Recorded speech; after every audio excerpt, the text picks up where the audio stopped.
Maths class 12 हमारा chapter है vector algebra. हम सीबीएसई के प्रीवियस ईयर क्वेश्चंस कर रहे हैं और टॉपिक 8 है वेक्टर प्रोडक्ट और cross product. Question number 69, find lambda and mu if this cross this vector cross this vector is equal to 0 vector. यह क्वेश्चन ऑल इंडिया 2016 में 1 मार्क का आया है। एक बार आप इसे ट्राई करिए, फिर हम आगे बढ़ते हैं। तो हमारे पास गिवन में ये दिया हुआ था।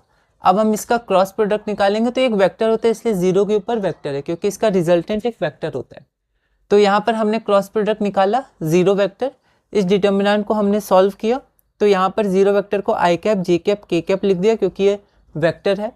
अब हम लोग ये इक्वल वेक्टर है तो के कैप जे कैप इनके कॉम्पोनेंट्स इक्वल होंगे। तो यहाँ पर आप ध्यान दीजिएगा, यहाँ माइनस होगा क्योंकि जब आप जे कैप का कॉम्पोनेंट इक्वल करिएगा तो म्यू माइनस 27 इक्वल टू 0 नहीं होगा, ये माइनस है ना।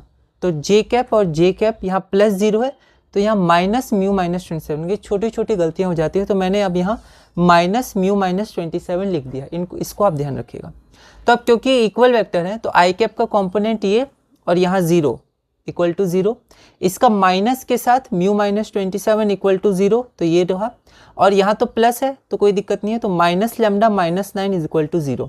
अब इसी इक्वेशन से लैम्डा म्यू 27 और लैम्डा माइनस 9 आ जाएगा, तो यही डायरेक्ट आंसर हो गया।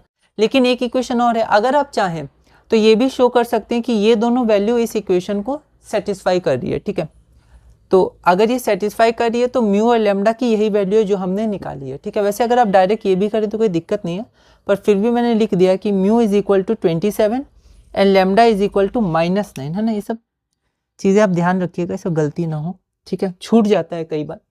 Lambda is equal to minus 9 and mu is equal to 27 satisfy equation 1। तो ये हमारा आंसर होगी। तो इस वीडियो में हमने अपना क्वेश्चन नंबर 69 पूरा किया। अगली वीडियो में हम क्वेश्चन नंबर 70 करेंगे और आगे बढ़ेंगे।